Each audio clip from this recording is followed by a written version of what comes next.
everyone, Chris Mack Presents here. I initially didn't plan to make a video on this New Year's Eve. However, I was flicking through TikTok and I saw a video from House of Geekery and he did his top 5 McFarlane Toys DC Multiverses of the year, and that inspired me to go over the top 5 figures that I have reviewed from this 2023. Now keep in mind, these may be older figures from other years, but these are the ones that I've reviewed this year and had an absolute blast with. So let's dive right into it. At number 5, the Marvel Legends X-Men the Animated Series Morph. I was a big fan of the show. It was part of the reason that got me into the cartoon and sequentially the comics later down the road. So being able to have a tangible version of this figure and the attention to detail just makes my heart just squish with absolute geekery. At number 4, we have the Marvel Legends X-Men Age of Apocalypse Colossus Build-A-Figure figure. I remember when the first wave came out, the Sugar Man one, I thought to myself, man, they really need to make a Colossus. And so when I saw this wave come out, I had to jump on this figure. He's big, he's beefy, and looks absolutely beautiful whenever you photograph him or pose him in absolutely any possible way. Number 3 was the NECA Universal Monsters Ultimate Frankenstein. This figure encompasses everything that was Boris Karloff. The black and white just adds so much to this figure. All the accessories with it, the articulation. I had a blast photographing this figure, and it just has so much nostalgia in it as I work on this figure. At number 2, we have the McFarlane Toys DC Multiverse Collector's Edition Action Comics number 1, Superman.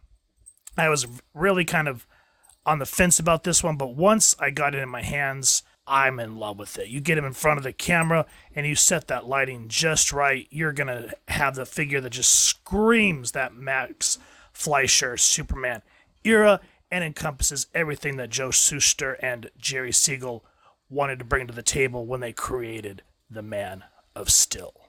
Now, before we get to the number 1, I want to talk about a couple of honorable mentions, and I struggled as I was going through this list. The first one was the NECA Universal Monsters Ultimate Dracula. I love how they made sure that this figure looked like Bela Lugosi.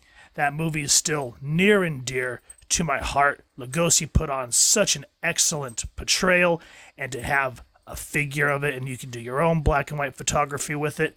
Just the topping, the little extra bit on top of the cake. Next up is the McFarlane Toys DC Multiverse Dick Grayson Robin.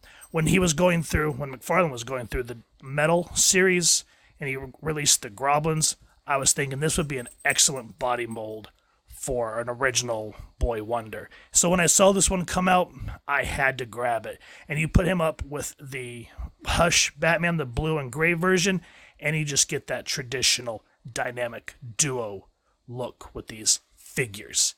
Lastly, for honorable mentions, the Mafex Medicom Batman Hush Superman. I have to probably say, out of all the Supermans, this one just captures the Man of Steel with that bendy wire cloth cape and just all that excellent articulation. I couldn't have asked for a better rendition of the Man of Steel.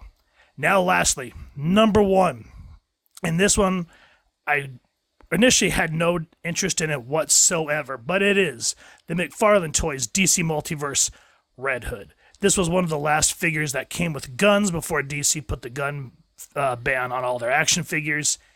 And you put this one up against the DC collectible ones that came out a few years ago. I did not think any other Red Hood figure could hold a candle to this one. But this, my friends, blows it out of the water. I'm hoping to find the black and gray, or whatever you may call it, version, because it is equally beautiful looking and just want to have it in my collection. So there you go, guys. For 2023, these are my top 5 action figures. What are yours? I'd love to hear them. And I also want to give a special shout out to House of Geekery for inspiring me through my exhaustion of moving into this new house and waiting for all my stuff to be delivered to just get up off the duff and do something as we ring in this new year. Hope y'all are safe. Hope y'all continue to have an absolutely amazing evening reading, and happy hunting, true believers.